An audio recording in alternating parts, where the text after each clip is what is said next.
Stambahutite kale Bhagavan Madhusudanaha Kardamam virya apano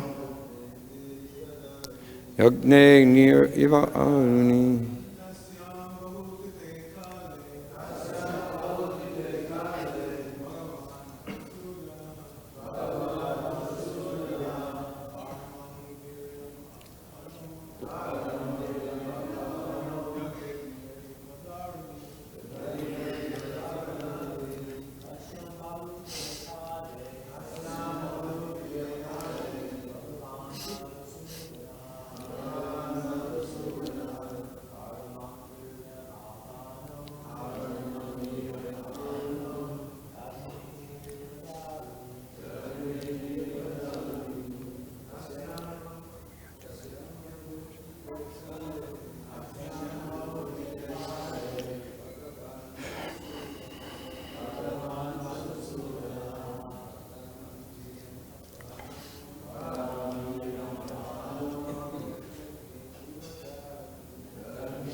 Mataji's.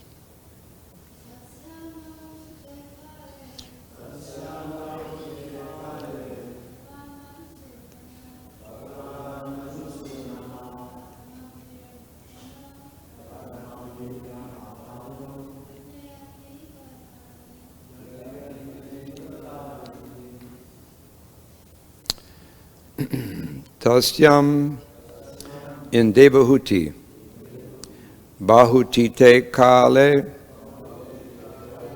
after many years, Bhagavan, the Supreme Personality of Godhead, Madhusudanaha, the killer of the demon Madhu, Kardamam of Kardama, Viryam, the semen, Apana, entered, Yajne, he appeared, Agni, fire, Eva, like, Daruni, in wood. Translation purport by His Divine Grace, Srila Prabhupada. After many, many years, the Supreme Personality of Godhead, Madhusudana, the killer of the demon Madhu, having entered the semen of Kardama, appeared in Devahuti just as fire comes from wood in a sacrifice. Purport. It is clearly stated here that the Lord is always the Supreme Personality of Godhead, although he appeared as the son of Kardama Muni. Fire is already present in wood, but by a certain process, fire is kindled. Similarly, God is all-pervading. He is everywhere, and since he may come out from everything, he appeared in his devotee's semen, just as an ordinary living entity takes his birth by taking shelter of the semen of a certain living entity. The Supreme Personality of Godhead accepts the shelter of the semen of his devotees and comes out as his son. This manifests his full independence to act in any way, and it does not mean that he is an ordinary living entity forced to take birth in a certain type of womb. Lord Nrsingadev appeared from the pillar of Hiranyakashipu's palace. The Lord Varaha appeared from the nostril of Brahma, and Hiranyakashipu's palace, Lord Nrsinga appeared from the pillar of Hiranyakashipu's palace. Lord Varaha appeared from the nostril of Brahma, and Lord Kapila appeared from the semen of Kardama. But this does not mean that the nostril of Brahma, or the pillar of Hiranyakashipu's palace, or the semen of Kardama Muni is the source of the appearance of the Lord. The Lord is always the Lord, Bhagavan Madhusudana. He is the killer of all kinds of demons, and he always remains the Lord, even if he appears as the son of a particular devotee.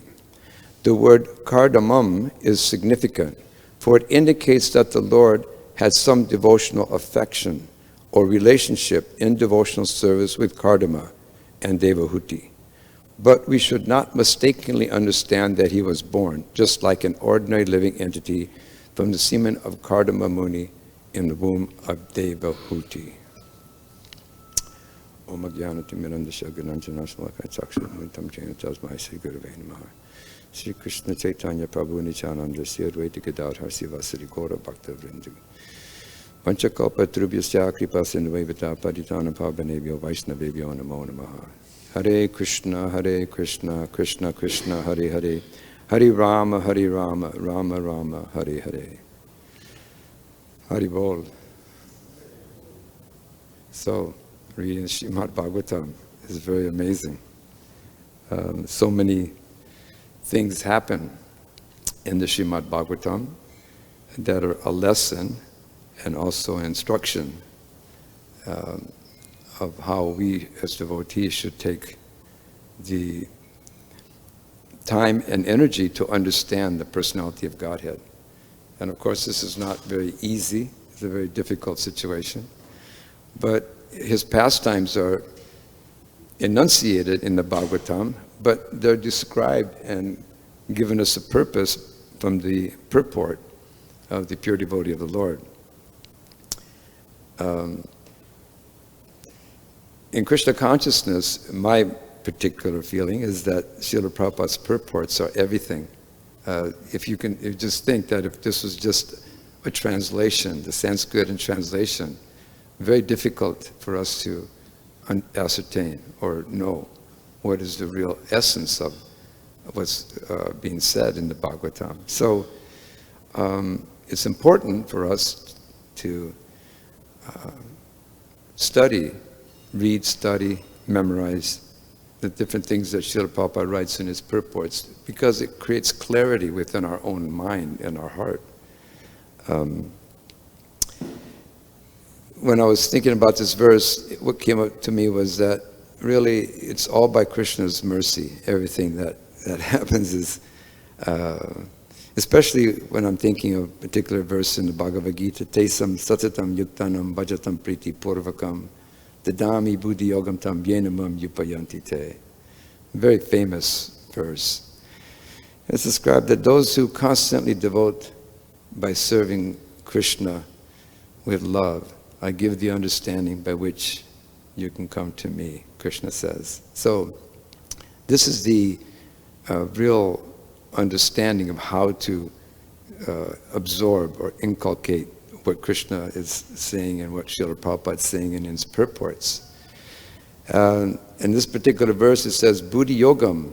Buddhi is referring to intelligence. And yoga is like mystic activity. So Krishna consciousness itself is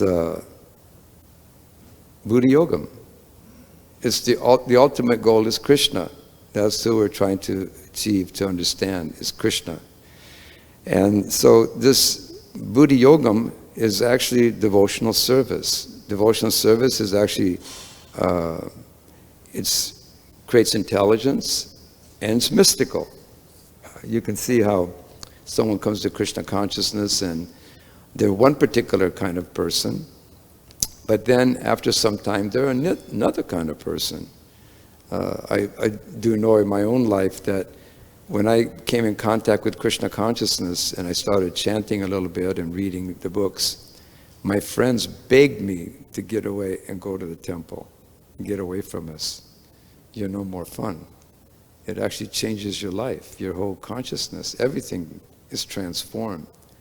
So we can see that if we progress this way, if we really engage in devotional service, this Buddhi Yogam, we can begin to really sharpen our intelligence and we can begin to understand Krishna's activities. So the ultimate goal is Krishna, as we said, and people don't know this though. They have no idea what the ultimate goal of life is. Therefore, for us and for everybody, the association of devotees is extremely important. And what to speak of the spiritual master. It's so important in our progression of Krishna consciousness. So Buddhi Yoga is the process of getting out of the entanglement of this material world.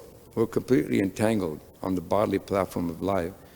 And this Buddha Yogam, this devotional service, is the only panacea, the only saving grace of the conditioned living entities in this material world. There's that verse, Tesam evanukam partam aham agyana jamtama nasam yatma bhavasto jnana dipena basvataha. Krishna there, he says that to show special favor, this is a very special favor that he actually gives us. And that special favor is that Krishna dwelling in our hearts destroys with the shining lamp of knowledge the darkness born of ignorance. And this is our position. We're in the darkest regions of ignorance, thinking we're this body. And everything we do is in relationship to this body. But just by that particular verse, we can understand that if we engage ourselves in Krishna consciousness, a devotee cannot be without any knowledge. That's knowledge in itself. Just by the performance of devotional service, we're acquiring knowledge. So that particular verse shows us that just by that engagement, Krishna is in our heart, and he gives us the knowledge that's necessary to understand Krishna and his activities. And this is, of course, extremely important for us that are trying to engage in the service of Krishna. We need Krishna's mercy. And we can also get the mercy from the spiritual master, the pure devotee of the Lord, to help us understand the instruction given to us by Krishna in this particular verse here. If we didn't have Srila Prabhupada's purport, it would be very difficult for us to ascertain what this is actually meaning. What is this about? Who is Kardama Muni? How is Krishna doing this? How is he entering, through the semen of Kardama? And he's transcendental, and he's beyond the modes of material nature. So extremely difficult to understand. But we have to endeavor in Krishna consciousness. We have to associate with each other, and we have to help each other, try to understand the appearance of the Supreme Lord. Just like here we have, Prabhupada says, Lord Nrsimha appeared from the pillar of Hiranyakashipu's palace. Lord Varaha appeared from the nostril of Brahma, and Lord Kapila appeared from the semen of Kardama. So these are really incredible understandings, and almost impossible to understand. But we as devotees have to persevere, as we're saying. And Krishna consciousness, it gives us the opportunity to mold our life in such a way where we can always have an opportunity to hear about Krishna, to serve Krishna, to think of Krishna. These are all there for us. Then we can actually become a pure devotee of Krishna. That's extremely important, to become a pure devotee and always think of him in our activities. And that is the most important instruction from Krishna, to serve him and worship him and give him all that you have. And that is the most essential part of knowledge. And that's what devotional service, bhakti yoga, is actually about. So this verse here is very intense. It has a lot of different things in it. So we can maybe go down the list of things that came about in my seeing this particular verse. The first thing was that, as devotees, we see that everyone in the world is working for some type of solution or happiness or eternal life. They're looking for peace. Everyone is searching for that. We're searching for it. Everyone else is searching for it. And so many people are studying, Vedic literatures. There's some are, studying their own scriptures. Some people are performing serious austerities to accomplish this. Some are doing mystic yoga and philosophers. And then, of course, there's the devotee. And the devotee is the most properly situated because it says that a devotee, it doesn't have any pretensions. Now, Prabhupada describes, like a pretension is having a heavy or severe false ego. If someone's pretentious, they're really thinking they're somebody, special. They think they're great. They think they're powerful. And Prabhupada gives the example of like the frog in the well. The frog is in this little well and is trying to ascertain the length and breadth and depth of the Pacific Ocean. And thinking like this because he's very arrogant, he's thinking, well, maybe it's this big. And then he's saying, no, maybe it's this big. Or maybe it's this big. And finally, Prabhupada said that he just explodes. So this is what the people are doing in the material world. They're trying to understand the Supreme Lord. But because they're pretentious, they can never really come to that conclusion of who Krishna is. But this is the difference between a non-devotee and a devotee. A devotee doesn't have these pretensions. So the path of self-realization is more suited for a devotee, a bhakta in Krishna consciousness. There's different means. There's karmis, there's jnanis, there's yogis, and of course there's the bhakta. And all of them are searching, like the bhukti kami. There's a bhukti kami, mukti kami, siddhi kami. The bhukti kami is one who's actually just interested in sense gratification. The material, they want material engagement. And you can see, if you step outside when there's, traffic out in Venice Boulevard, you see so many bhukti kamis.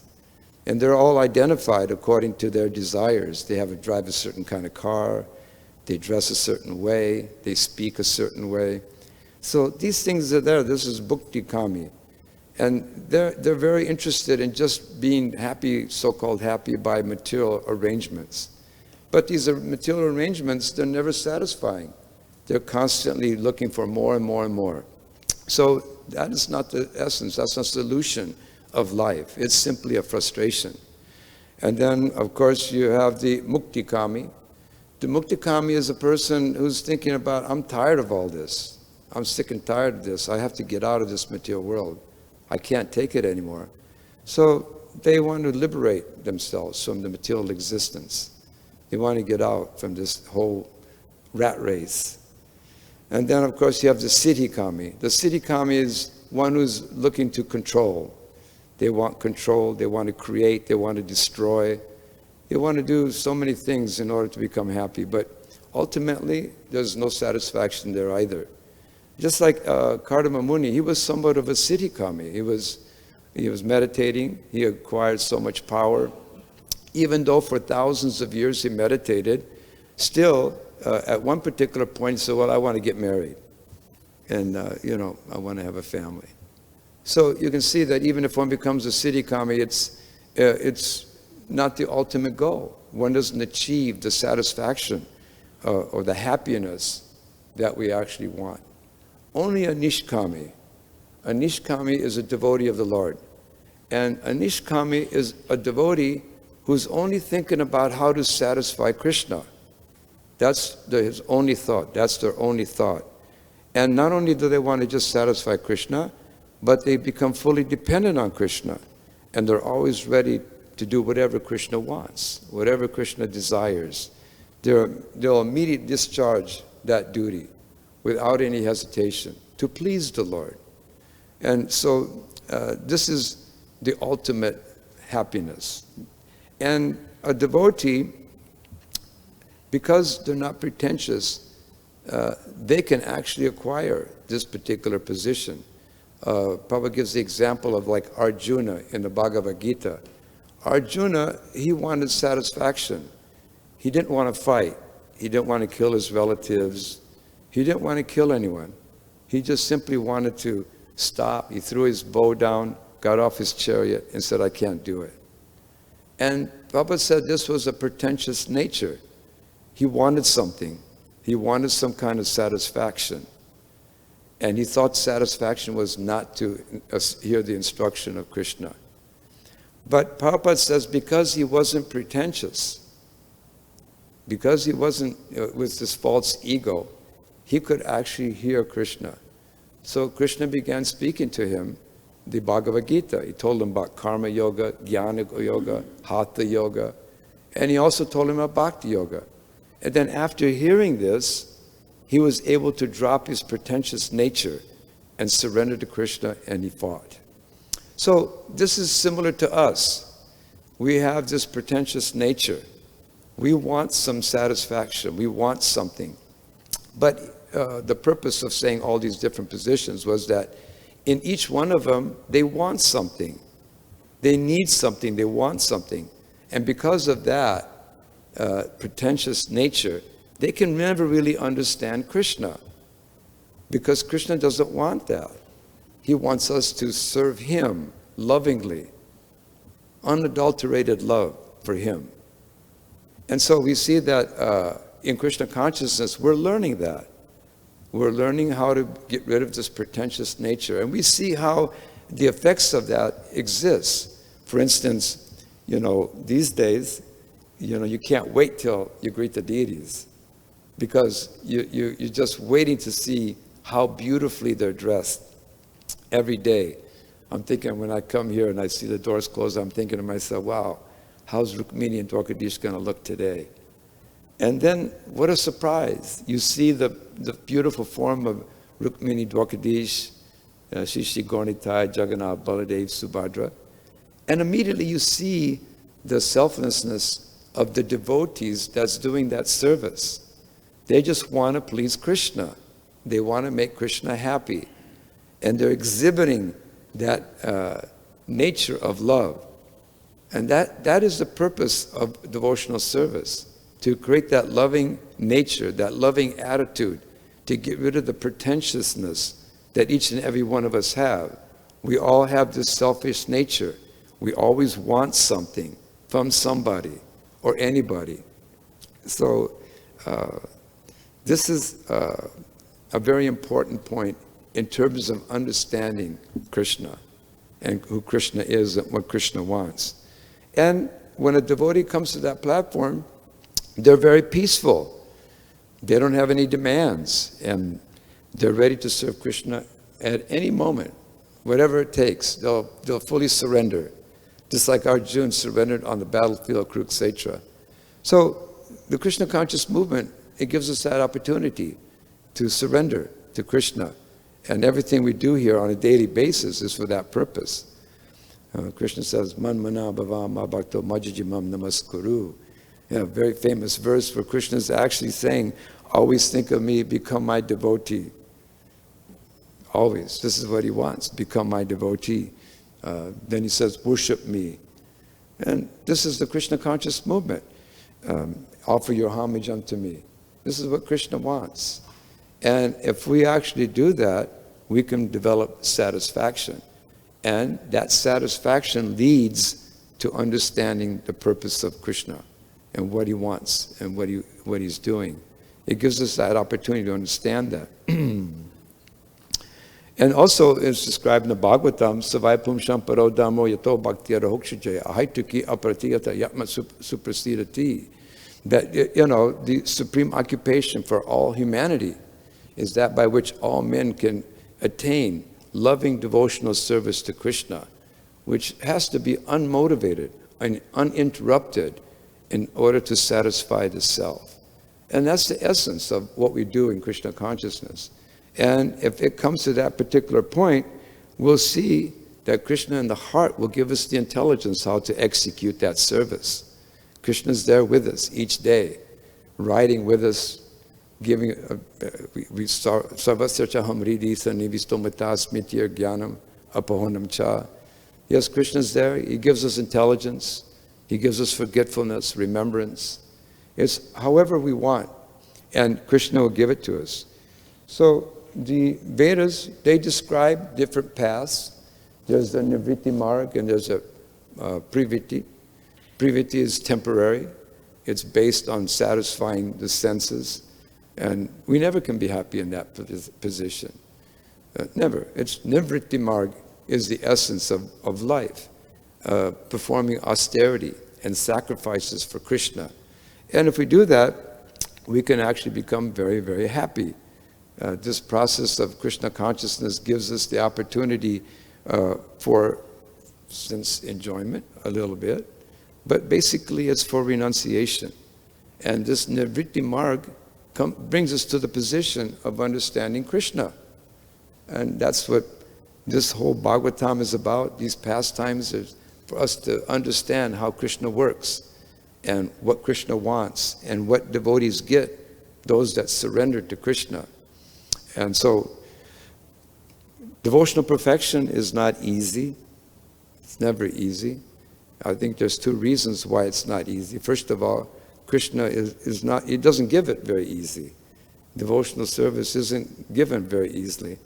And not only that, but Krishna at the same time, you can't attain him because unless one becomes attached to him. We have to become attached to Krishna. If we become attached to him, then he'll give us the understanding.